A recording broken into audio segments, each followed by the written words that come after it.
الحمد للہ والصلاة والسلام علی رسول اللہ وبعد۔ نبی صلی اللہ علیہ وسلم کو خواب میں دیکھنا حق ہے۔ رسول اللہ صلی اللہ علیہ وسلم کا فرمان ہے، من رآنی فی المنام فقد رآنی فإن الشیطان لا یتمثل فی صورتی۔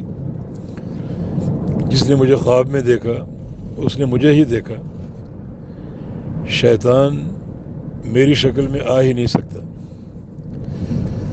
لہذا اگر نبی علیہ السلام کو خواب میں دیکھا تو یہ حق ہے، اور نبی علیہ السلام ہی کو دیکھا ہے۔ جہاں تک بات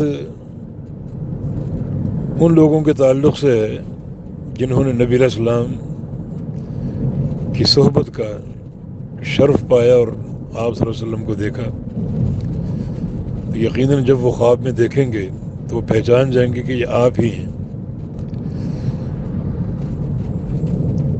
اب سوال یہ ہے کہ صحابہ کے دور کے بعد اگر کوئی دیکھتا ہے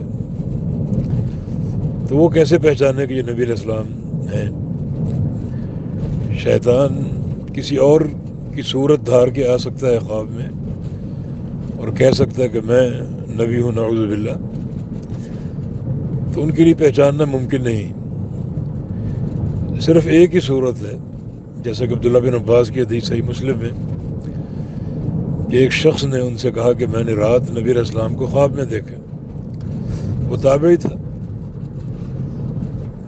تو انہوں نے فرمایا کہ تم بتاؤ تم نے کیا دیکھا ہے؟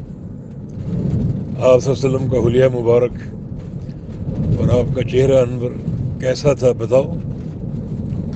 تو اس نے نبی علیہ السلام کا حلیہ بیان کیا، آپ کے چہرہ، اس کے خطوط اور خط و خال، آنکھیں کیسی تھی، داڑھی کیسی تھی، رخسار کیسے تھے۔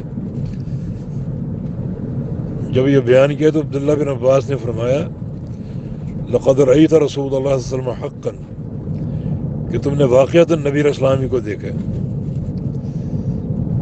اب یہاں دو باتیں ہو گئیں، چونکہ صحابہ نے نبی علیہ السلام کو دیکھا ہے تو وہ اگر خواب میں دیکھتے ہیں نبی صلی اللہ علیہ وسلم کو تو وہ حق ہے، کیونکہ صحابہ نبی علیہ السلام کو جانتے ہیں، پہچانتے ہیں اور آپ کے چہرہ مبارک سے متعارف ہیں۔ اور صحابہ کے دور کے بعد اگر کوئی دیکھتا ہے تو وہ جو نبی علیہ السلام کا حلیہ مبارک کتب حدیث میں موجود ہے، اپنا خواب اس حلیے پر پیش کرے۔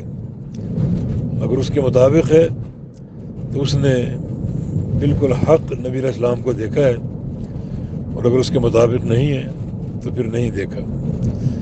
شیطان کسی اور کی صورت دھار کے آ سکتا ہے خواب میں اور کہہ سکتا ہے کہ میں نبی ہوں، لیکن نبی علیہ السلام کی شکل میں نہیں آ سکتا، اس کے لیے ممکن ہی نہیں۔ اب یہ جو خواب لوگ اکثر دیکھتے ہیں، خواتین دیکھتی ہیں، انہوں نے نبی علیہ السلام کو دیکھا، یقیناً یہ باعث سعادت ہے، لیکن خرابی یہاں پر یہ ہے کہ ایسے لوگ بکثرت معاشرے میں پائے جاتے ہیں جو یہ بتاتے ہیں کہ اللہ کے نبی نے یہ پیغام دیا امت کے لیے اور یہ بات فرمائی اور یہ بات فرمائی، یہ ممکن نہیں ہے۔ اللہ تعالیٰ کا فرمان ہے الیوم اکملت لکم دینکم واتممت علیکم نعمتی ورضیت لکم الاسلام دینا، کہ آج میں نے دین مکمل کر دی ہے۔ تو دین مکمل ہو چکا ہے، اس کے بعد کسی خواب سے کوئی نئی چیز آ ہی نہیں سکتی کہ میں نے نبی علیہ السلام کو دیکھا، اب یہ فرما رہے تھے، یہ فلاں بزرگ کو دیکھو یہ فرما رہے تھے۔ مکمل دین ہو چکا ہے، اب کسی خواب یا کشف سے کوئی نئی چیز آ ہی نہیں سکتی۔ لہذا جتنے بھی یہ دعوے دار بیٹھے ہوئے ہیں، یہ محض ایک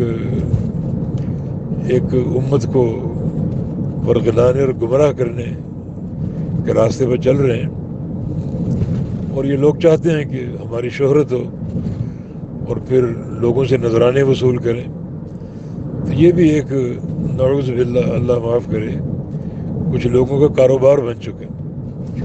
کہ خوابوں اور کشفوں کے ذریعے لوگوں کو عجیب و غریب مسائل بتاؤ، وہ آپ کے گرویدہ ہوں اور پھر آپ کا کاروبار چلے۔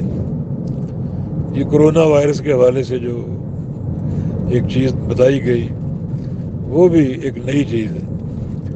کوئی وائرس ہو، کوئی مرض ہو، نبی علیہ السلام کا دین مکمل ہے، اس کے لیے ہدایات مکمل ہیں۔